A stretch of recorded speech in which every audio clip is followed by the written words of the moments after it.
Chapter 9 section 2 writer Abu Yusuf, বইয়ের writer. আচ্ছা, তোমার পেজ নাম্বার 1024 বইয়ের। আচ্ছা, তোমার এখানে সূত্র, এখানে if function of theta is single valued continuous function of theta, অর্থাৎ এটা যদি থিটা ফাংশন অফ থিটাটা কি থিটার একটা কন্টিনিউয়াস ফাংশন হয় in the close interval alpha beta এই ক্লোজ ইন্টারভ্যালের মধ্যে, and the area bounded by the curve r equal to function of theta এবং and the radii vectors theta equal to alpha and theta equal to beta is denoted by a equal to। আচ্ছা, তাহলে ওই ক্ষেত্রে তোমার area সমান কি হবে, half into alpha to beta, অর্থাৎ এখানে যে রেডিয়াই ভেক্টরস অর্থাৎ ভেক্টর ব্যাসার্ধ যেটা এখানে একটা চাপ তত্ত্ব আছে অলরেডি। দেখো এই যে আলফা, আলফা কোণ, এটা হলো আলফা কোণ আর এটা হলো বিটা কোণ। তাহলে আলফা এবং বিটা দ্বারা যে আপার লিমিট এবং লোয়ার লিমিটটা সেভাবে থাকবে। তাহলে ফাংশন অফ থিটাটাকে তখন এরিয়া নির্ণয় করবো আমরা কীভাবে, এরিয়া নির্ণয়ের সূত্র হলো A equal to half into alpha to beta. এই আলফা টু বিটা কি থিটার ইয়েটা লিমিটটা হবে, থিটার লিমিট বের করতে হবে আমাদের অঙ্কগুলো করতে গেলে, আর স্কোয়ার ডি থিটা। তাহলে এটা আমাদের একটা সূত্র যদি এই ফাংশন হয়, ফাংশন অফ থিটা। আচ্ছা, এটা হলো একটা সূত্র, এটা একটু বইতে ডিটেলস আছে কীভাবে সূত্রটা এটা আসে একটু দেখে নিব বইটা। আমরা জাস্ট সূত্রটা নিয়ে এখানে সূত্রটা দিয়ে যেহেতু অঙ্ক করবো তাহলে সূত্রটা জানা দরকার আছে তোমাদের। আচ্ছা, আরও একটা সূত্র, যদি তোমার if the area bounded by the two curves r1 equal to function 1 theta and r2 equal to function 2, মানে এখানে দুইটা কার্ভ, একটা হলো r1 equal to f of 1 theta ধরা হয়েছে, থিটার একটা ইকুয়েশন, r2 হলো থিটার আরেকটা equation, and the radii vectors theta equal to alpha to theta equal to beta. তার ভেক্টর ব্যাসার্ধ হলো আলফা থেকে beta denoted by A equal to কী হবে, তখন সেই সূত্র হবে A equal to half into এখানে alpha to beta limit r1 square minus r2 square theta, অর্থাৎ দুইটা কার্ভ, এখানে r1 একটা কার্ভ আরেকটা হলো r2। তাহলে r1 স্কোয়ার দ্বারা যেই ক্ষেত্রফল সেটার থেকে বিয়োগ যাবে r2 স্কোয়ার দ্বারা আবদ্ধ ক্ষেত্রফল। তাহলে মাঝখানের যে এরিয়াটা হবে সেটাই হলো দুইটা কার্ভ দ্বারা সীমাবদ্ধ এরিয়ার ক্ষেত্রফল। তাহলে এটা আমরা মাইনাস করলেই পাবো। তাহলে এই দুইটা সূত্র মানে মেনলি আমাদের এই সূত্রটা বেশি ব্যবহার হবে, আর দুইটা কার্ভ যখন ইউজ করবো তখন এই সূত্রটা ইউজ হবে। আচ্ছা, এখন কার্টেসিয়ানের মতো পোলারেও কিছু রুলস আছে, সাম rules for curve tracing in polar coordinates. মানে কিছু রুলস আছে যে এটা অঙ্কন করতে নিয়মাবলী কীভাবে আঁকতে হবে ড্রয়িংটা, সেটার জন্য তোমার প্রশ্ন দেখে কি করে বোঝা যাবে। নাম্বার 1 রুলসে, if by changing minus theta for theta the equation remain unchanged then the curve is symmetrical about the initial line। আচ্ছা, এখানে বলছে যদি আমরা মাইনাস থিটার পরিবর্তে মাইনাস থিটা বসাই কোনো ইকুয়েশনে, তখন যদি তোমার ইকুয়েশনটা অপরিবর্তিত থাকে, অপরিবর্তিত হয়, then the curve is symmetrical about the initial line. তাহলে কার্ভটা ইনিশিয়াল লাইন কোনটা, এই যে তোমার এক্স অক্ষ বরাবর যে লাইনটা সেটাই হলো ইনিশিয়াল লাইন। তাহলে কার্ভটা হবে ইনিশিয়াল লাইন বরাবর সিমেট্রিক্যাল, ইনিশিয়াল লাইনের উভয় পক্ষে symmetrical about the initial line. তাহলে এটা একটা example, r equal to A into 1 plus cos theta, এটা একটা কার্ডিওয়েডের ইকুয়েশন, মানে তোমার পান পাতার মতো, আমার যে পান খাওয়া হয় সেই পান পাতার মতো ইকুয়েশনটা দেখো। তাহলে কি এই লাইনটা হলো ইনিশিয়াল লাইন, এটা দুই পক্ষে।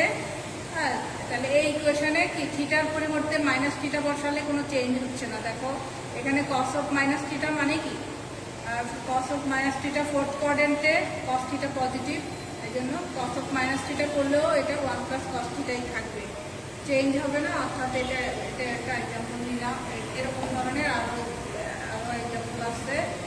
আচ্ছা, তাহলে সেকেন্ড রুলসটা কি আছে, if by changing minus theta for theta and minus r for r, the equation remain unchanged।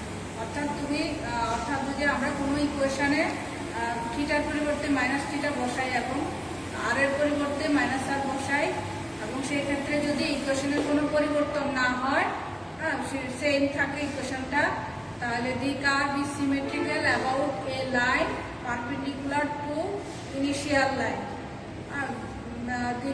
And passes through a pole. আচ্ছা, তাহলে কি বলছে তোমার the curve is symmetrical about a line perpendicular to initial line. তাহলে তোমার বলছে যে এই যে ইনিশিয়াল লাইনের উপরে পারপেন্ডিকুলার, সেই লাইনের সাপেক্ষে এই হবে তোমার কার্ভটা সিমেট্রিক্যাল হবে, ইনিশিয়াল লাইনের সাথে পারপেন্ডিকুলার লাইনের সাথে হবে ইনিশিয়াল সিমেট্রিক্যাল হবে, and passes through a pole, এবং এটা একটা পোল এগুলোকে এক একটা পোল বলা হয়, পাসেস থ্রু এ পোল দ্বারা পোল দিয়ে পাস করবে, that is symmetrical about the line theta equal to π/2। Theta equal to এই যে π/2 এটার সাপেক্ষে সিমেট্রিক্যাল হবে এটা, তাই না? তাহলে দেখা যাচ্ছে যে তোমার এই ইকুয়েশনটায় দেখো আর এর পরিবর্তে মাইনাস আর বসালে কি আর স্কোয়ারই হবে, এবং থিটার পরিবর্তে মাইনাস থিটা বসালেও cos 2θই থাকবে। তাহলে এই ধরনের ইকুয়েশন এটা এই 2 নাম্বার রুলসের জন্য খাটে। আচ্ছা, 3 নম্বরে দেখো if by changing minus r for r, এটা এখানে হলো আর এর পরিবর্তে যদি মাইনাস আর বসাও এবং যদি সেই ক্ষেত্রে আনচেঞ্জড হয় ইকুয়েশনটা, then the curve is symmetrical about a pole.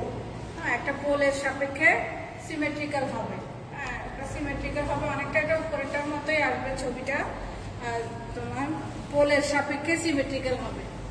4 নম্বর রুলসে আছে কি ইফ বাই চেঞ্জিং π+θ for θ, অর্থাৎ থিটার জায়গায় যদি π+θ বসাই, then the equation remain unchanged, the curve is symmetrical about a pole, মানে পোলের সাপেক্ষে সিমেট্রিক্যাল হবে। আর সেটার এক্সাম্পল এরকম, অর্থাৎ পোলের সাপেক্ষে সিমেট্রিক্যাল হবে, যে এখানে এটা কি π+θ যদি বসাও 2 × π+θ, তার মানে sin 2π + 2θ, অর্থাৎ কি sin 2π + 2θ মানে তোমার যে sin 2π মানে পুরোটা 2π + 2θ, অর্থাৎ এই কোঅর্ডিনেটটা all positive, that means sin θই থাকবে, sin 2θই থাকবে, কোনো পরিবর্তন হবে না। আচ্ছা, তাহলে সেই ক্ষেত্রে পোলের সাপেক্ষে সিমেট্রিক্যাল হবে ইকুয়েশন। আচ্ছা, 5 নম্বরটা দেখো আছে if the curve is of the form r equal to a cos n θ, অর্থাৎ কার্ভগুলো যদি এই ফর্মে থাকে r equal to a cos n θ, n equal to 1 2 3, অর্থাৎ তোমার পজিটিভ ইন্টিজার এবং r equal to a sin n θ, এই ফর্মে যদি ইকুয়েশনটা থাকে, then it has n equal loops. n equal loops কার ক্ষেত্রে? যখন r equal to a cos n θ হবে, তখন তোমার n ইকুয়াল লুপস হবে, r ইকুয়াল টু যখন a sin n θ হবে, এটা উল্টা পাল্টা লেখা হয়ে গেছে আগেরটা তোমার, যেহেতু এটা সাইন দাও এটা cos দাও, তাহলে তোমার ঠিক হবে। যদি r equal to a cos n θ sin n θ এবং r equal to a cos n θ হয়, তাহলে sin n θ হলে n সংখ্যক লুপ হবে ওই কার্ভের, এবং r equal to a cos n θ হলে এখানে 2n সংখ্যক ইকুয়াল লুপস হবে। এখানে এক্সাম্পল দেওয়া হয়েছে তোমার, এখানে r equal to a cos 2t θ, এটা তাহলে এখানে যেহেতু কসের ক্ষেত্রে, তাহলে 2 into n মানে 2 into 2, অর্থাৎ 4 ইকুয়াল লুপস পাওয়া যাবে, এই কার্ভের 4টা লুপ তৈরি হবে। আচ্ছা, r equal to a sin 3θ, এটার 3টা ইকুয়াল লুপ হবে, এটা n θ, অর্থাৎ n সংখ্যক পাওয়া যাবে, তাহলে 3 ইকুয়াল লুপস হবে। তাহলে এই যে আমাদের 5টা নিয়ম আমরা অঙ্কগুলো করতে গিয়ে আমাদের এইসব নিয়মগুলো আসবে। আচ্ছা, কিছু অঙ্ক তোমার কার্টেশিয়ান থেকে পোলারে নিতে হবে। অঙ্কটা তোমার দেওয়া থাকবে মেইনলি কার্টেশিয়ানে, সেরকম ধরো এরকম থাকতে পারে x³ + y cube equal to a thrice xy এই ধরনের ইকুয়েশন যদি থাকে বা আরও এরকম যদি তোমার কার্টেশিয়ান ফর্মে কোনো ইকুয়েশন দেওয়া থাকবে অনেক সময় যে এটার এরিয়া বের করতে বলবে, তখন তুমি এগুলোকে চাইলে তুমি পোলারের মাধ্যমে নিয়ে অঙ্ক করা যায়। এটা x cube plus y cube এটা পোলার ইকুয়েশনের মাধ্যমে ট্রান্সফার করে অঙ্ক আমরা করতে পারি। আচ্ছা, তো আমরা এখন অঙ্কতে এই নিয়মগুলিগুলোর উপরে আমরা অঙ্কতে যাব। তোমার প্রবলেম 1-এ আছে find the area of a cardioid r equal to a into 1 plus cos θ। অর্থাৎ এই কার্ডিয়য়েড দ্বারা সীমাবদ্ধ এলাকার ক্ষেত্রফল নির্ণয় করতে বলছে, কার্ডিয়য়েড দ্বারা। তাহলে আমরা দেখো এখানে একটা কার্ডিয়য়েড আসছি, আমি দেখো এখানে এই যে লাইনটা এটা থিটা ইকুয়াল টু π/2 লাইন, আর এই যে এটা লাইন এখানে থিটা ইকুয়াল টু 0, এই পজিশনে থিটা ইকুয়াল টু 0, আর এই পজিশনে মানে উপরের দিকে থিটা ইকুয়াল টু π, আর নিচের দিকে হলো থিটা ইকুয়াল টু -π। আচ্ছা, এই লাইনটা হলো ইনিশিয়াল লাইন, তাই না? এই যে এক্স অক্ষ বরাবর যেটা সেটা হলো ইনিশিয়াল লাইন। পোলারের ইকুয়েশনের ক্ষেত্রে এটা ইনিশিয়াল লাইন। তাহলে আমরা অঙ্কগুলো করতে গিয়ে কি প্রথমে গিভেন ইকুয়েশন লিখলাম r equal to a into 1 plus cos θ। আচ্ছা, since putting minus theta for theta, তাহলে এই ইকুয়েশনে যদি তুমি cos θর পরিবর্তে মাইনাস থিটা বসাও, তাই না? cos θর পরিবর্তে আর ইকুয়াল টু কি 1 plus cos of minus theta বসাও, তাহলে কি কোনো চেঞ্জ হচ্ছে না। দেখো cos অফ মাইনাস থিটা মানে cos θ, অর্থাৎ ইকুয়েশনের কোনো চেঞ্জ হচ্ছে না। তাহলে এই কথাটাই যে আমরা যে রুলস, সেটা প্রথম রুলস অনুসারে আমাদের রুল 5টা রুলের প্রথম রুলস অনুসারে since putting minus theta for theta in 1 then the equation remain unchanged, then the curve is symmetrical about the initial line। তাহলে কার্ভটা কি ইনিশিয়াল লাইনের সাপেক্ষে প্রতিসম, এই যে এদিকে একটা থাকবে এর পাশে সেম আরেকটা থাকবে, ইনিশিয়াল লাইনের সাপেক্ষে প্রতিসম।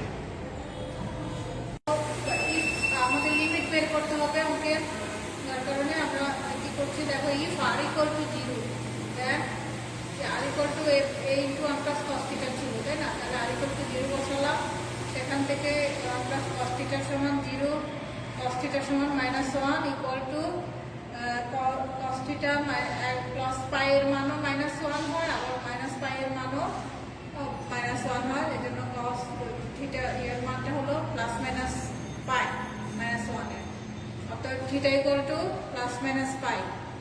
তাহলে থিটার মান এটা বেরোলো। সেখানে কি লিখলাম দেখো, সিজ the cardioid lies between theta equal to -π and theta equal to π। তাহলে কার্ডিয়য়েডটা আমাদের ছবিতে দেখো যে কার্ডিয়য়েডটা কি -π থেকে +π এর মধ্যে কার্ডিয়য়েডটা সীমাবদ্ধ ছিল। So the limit of theta are from 0 to π for the upper half. কার্ডিয়য়েডের যে উপরের অংশটা তোমরা ছবিতে দেখো যে উপরের অংশটা তাহলে প্রত্যেকে 0 থেকে π পর্যন্ত একটা মানে ইনিশিয়াল লাইনের উপরের সাইডটা 0 থেকে π পর্যন্ত for the upper half of the cardioid. তাহলে সেই ক্ষেত্রে মানে আমরা একটা অংশের জন্য ক্ষেত্রফল বের করবো 0 থেকে π পর্যন্ত, তাহলে এটা দ্বিগুণ করে দিলে টোটাল এরিয়াটা পেয়ে যাব। তাহলে কি লিখলাম দেখো, if a is the area of the cardioid then a equal to 2 into হবে, তাই না? উপরের অংশের জন্য 0 to π লিমিটটা হবে 0 থেকে π থিটার লিমিটটা, আর 2 মানে নিচে আরেকটা অংশ আছে, আরেকটা সিমেট্রিক্যাল যেহেতু এই জন্য 2 ইন্টু হবে হাফ আর স্কোয়ার ডি থিটা। এটা আমাদের সূত্র, ক্ষেত্রফল নির্ণয়ের সূত্র আমরা জানি যে হাফ আর স্কোয়ার ডি থিটা। আচ্ছা, তাহলে এখানে হাফ আর 2 কাটাকাটি দিয়ে 0 to π থাকলো আর স্কোয়ার, এটা আর স্কোয়ারের মান বসালাম নাম্বার 1 থেকে, এটা বসালাম, এই স্কোয়ারটা বাইরে নিয়ে আসি। 1 প্লাস cos θ মানে 2 cos স্কোয়ার θ/2 হোল স্কোয়ার, এখানে হোল স্কোয়ার উঠে যাবে কেন, হোল স্কোয়ার হবে একটা, মানে 1 প্লাস cos θ মানে হলো 2 cos স্কোয়ার θ/2, আর এখানে স্কোয়ার আছে এখানে ডিভাইড থাকবে। আচ্ছা, সেই ক্ষেত্রে এখানে 2 দুগুণে 4 হলো 4a square cos to the power 4 θ/2 d θ। আচ্ছা, তোমার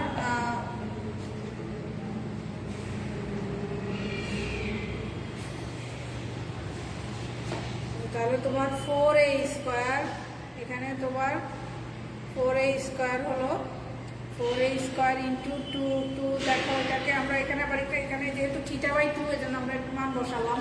θ/2 = t ধরে নিলাম, dθ = 2t dt। ডিফারেন্সিয়েশন করলে লিমিট চেঞ্জ করতে হবে, θ = 0 বসাও তাহলে t এর মান 0, θ = π বসালে t এর মান π/2।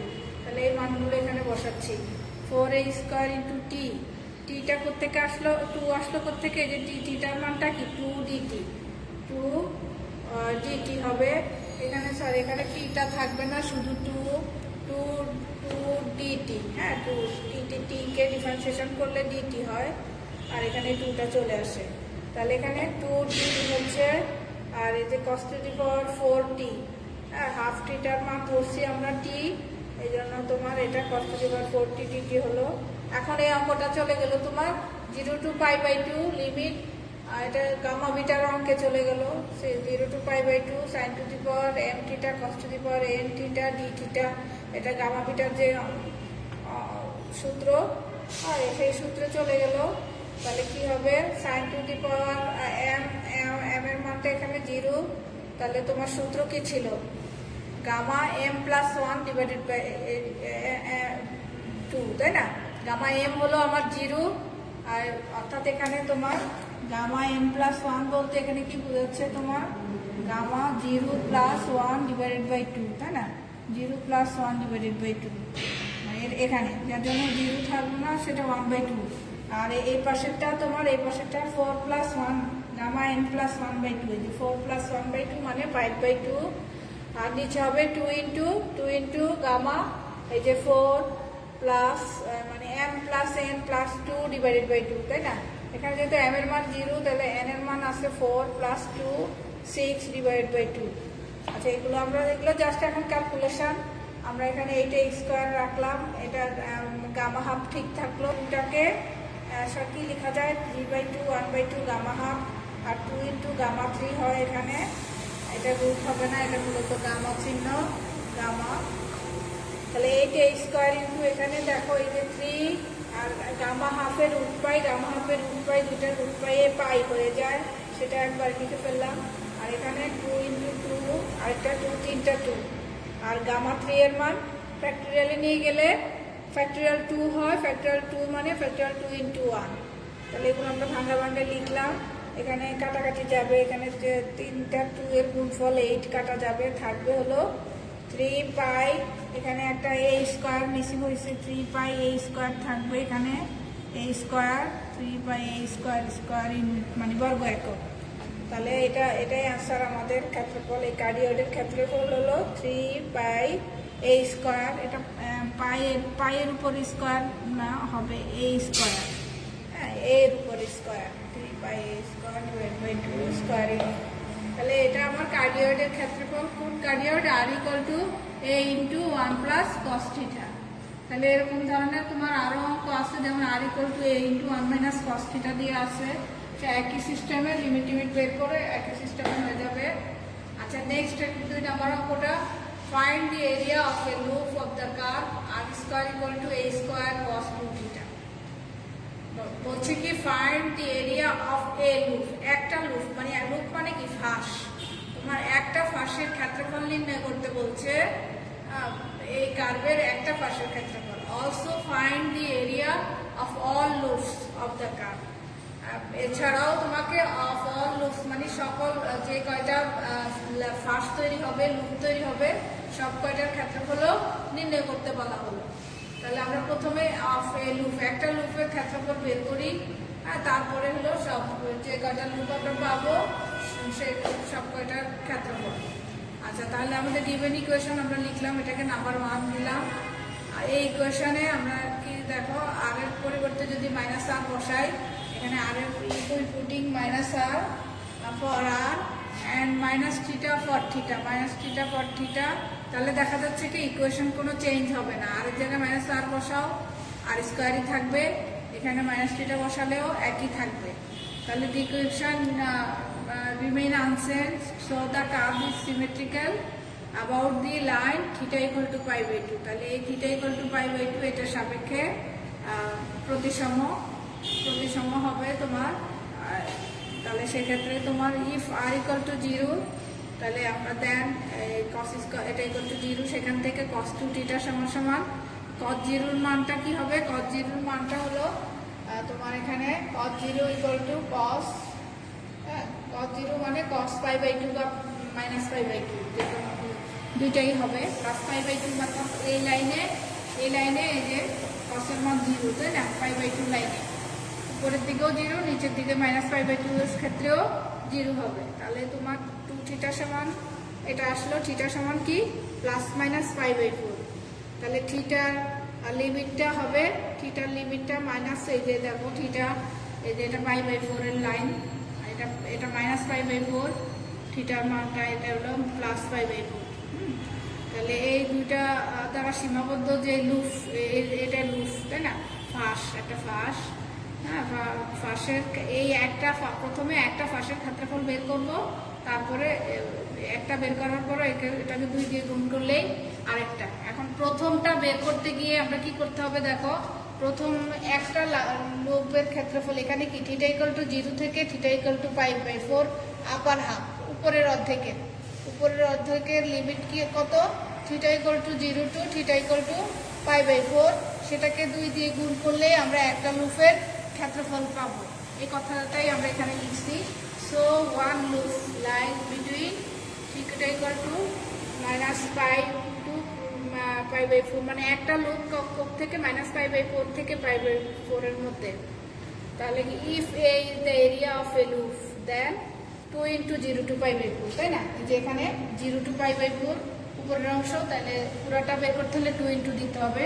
তাহলে 2 × 0 to π/2 half R square dθ, এটা আমাদের ক্ষেত্রফলের সূত্রে হাফ আর স্কয়ার dθ, প্রত্যেকটা অঙ্কের ক্ষেত্রেই এটা সূত্র, হাফ আর স্কয়ার dθ। তাহলে এখানে আর স্কয়ারের মান বসাও, 2 কাটা যাবে। আর স্কয়ারের মান আমাদের 1 নম্বর ইকুয়েশন থেকে, 1 নম্বর ইকুয়েশনে আর স্কয়ার সমান ছিল a স্কয়ার cos 2θ, এটা বসালাম। দেখো a স্কয়ার cos 2θ বসালাম এখানে বাই 1 থেকে। এখন ওই পাশে দেখো এখানে a স্কয়ার, এটাকে ইন্টিগ্রেশন হবে না, cos 2θ integration sin 2θ divided by 2, limit ছিল 0 to π/4, মান বসাও এখানে। আচ্ছা, এখানে 2টাকে আমরা বাইরে নিয়ে আসছি, যেটা এটা a²/2। তাহলে এখানে মান বসালে কি π/4 বসালে π/2 থাকবে, sin π/2, আর 0 বসালে sin 0 মানে 0, এটা বসাই দিলাম। আচ্ছা, sin π/2 এর মান 1, এখানে 1 বসালাম। অর্থাৎ আমাদের একটা লুপের ক্ষেত্রফল কি পাওয়া গেল, a²/2 স্কয়ার ইউনিট বা বর্গ একক। তাহলে একটা লুপের ক্ষেত্রফল হলো এটা, একটা লুপ মানে আমার মাইনাস π/4 থেকে প্লাস π/4, এই যে লুপটা, এই টোটাল লুপটার ক্ষেত্রফল বেরোলো হাফ a স্কয়ার। আমরা এখন বলছি যে অফ অল লুপস, সেকেন্ড অংশ, also find the area of all loops. All loops বলতে আমাদের এখানে 2টা লুপ তৈরি হলো, এই কার্ভ দ্বারা 2টা লুপ হলো, এটা একটা লুপ, এটা একটা লুপ, তাই না? 2টা লুপ। তাহলে আমাদের এইটা একটার এটাকে দ্বিগুণ করে দিলেই হয়ে যাবে। So the area of 2 loops of the curve, 2 loops বা অল লুপস লিখতে পারো, ইকুয়াল টু কি 2a, 2 × a, অর্থাৎ এটা হলো a ইকুয়াল টু ছিল এটা, তাহলে 2 × a, that means a square, square unit হবে আমাদের a স্কয়ার বর্গ একক। হ্যাঁ, এটা আমাদের। তো আমরা আজকে 2টা অঙ্ক করলাম, আমরা নেক্সট ক্লাসে আরো কিছু অঙ্ক এই ক্ষেত্রফলের পোলার কোঅর্ডিনেটসের উপরেই আরো 2-1টা নিয়ে অঙ্ক আমরা করবো। আজকের মতো আমি তোমাদের কাছ থেকে বিদায় নিচ্ছি। আল্লাহ হাফেজ।